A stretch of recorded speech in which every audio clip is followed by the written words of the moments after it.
നമസ്കാരം. Seaport airport road രണ്ടാം ഘട്ട വികസനത്തിന് 18.77 കോടി രൂപ സർക്കാർ അനുവദിച്ചു.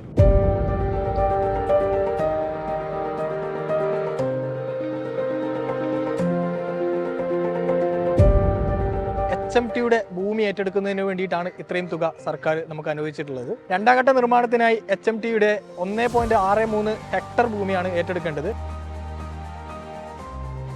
റോഡ് വികസനത്തിനായി തുക കെട്ടിവെച്ച് ഭൂമി വിട്ടു നൽകണമെന്ന് സുപ്രീം കോടതി ഇടക്കാല ഉത്തരവിട്ടിരുന്നു.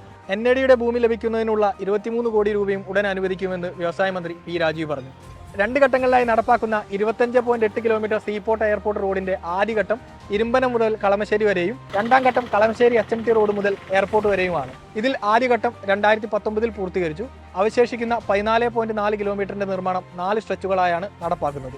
HMT മുതൽ NAD വരെയുള്ള ഭാഗം, NAD മുതൽ മഹിളാലയം വരെയുള്ള ഭാഗം, മഹിളാലയം മുതൽ ചൊവ്വര വരെയുള്ള ഭാഗം, ചൊവ്വര മുതൽ എയർപോർട്ട് റോഡ് വരെയുള്ള ഭാഗം, ഇവയാണ് 4 സ്ട്രെച്ചുകൾ. ഇതിൽ HMT NAD റീച്ചിന്റെ നിർമ്മാണത്തിനായുള്ള ഭൂമിക്കാണ് ഇപ്പോൾ സർക്കാർ തുക അനുവദിച്ചിട്ടുള്ളത്.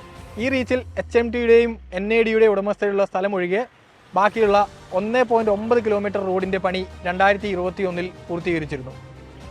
HMTയുടെ ഉടമസ്ഥതയിലുള്ള ഭൂമി ഏറ്റെടുക്കുന്നതിന് ഭൂമിയുടെ വിപണി വില HMT ആവശ്യപ്പെട്ടു. പക്ഷേ ഭൂമി സംസ്ഥാന സർക്കാരിന്റെ ഉടമസ്ഥതയിലുള്ളതാണെന്ന് ഹൈക്കോടതി ഉത്തരവിട്ടു. ഇതിനെതിരെ HMT സമർപ്പിച്ച അപ്പീലിന്മേൽ നിശ്ചിത തുക കെട്ടിവെച്ച് ഭൂമി വിട്ടു നൽകാൻ സുപ്രീം കോടതി ഉത്തരവിടുകയായിരുന്നു. നിർമ്മാണ ചുമതല ഏറ്റെടുത്തുള്ള റോഡ്സ് ആൻഡ് ബ്രിഡ്ജസ് ഡെവലപ്മെന്റ് കോർപ്പറേഷന് തുക കെട്ടിവെച്ച് നിർമ്മാണ പ്രവർത്തനങ്ങൾ ആരംഭിക്കാൻ കഴിയും. ബഹുമാനപ്പെട്ട മന്ത്രി പി രാജീവിന്റെ ഇടപെടലിനെ തുടർന്നാണ് റോഡ് നിർമ്മാണത്തിലുണ്ടായ തടസ്സങ്ങൾ പരിഹരിക്കപ്പെട്ടത്. NADയിൽ നിന്ന് 21,434 സ്ക്വയർ മീറ്റർ ഭൂമിയാണ് ഏറ്റെടുക്കേണ്ടത്.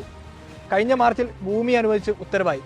ഇതിന് 23,11,41,299 രൂപയാണ് ഭൂമി വില നൽകേണ്ടത്. റോഡ് വീതി കൂട്ടാനും കോമ്പൗണ്ട് ഭിത്തി നിർമ്മിക്കുന്നതിനും കൂടി 32,26,93,114 രൂപയാണ് വേണ്ടത്.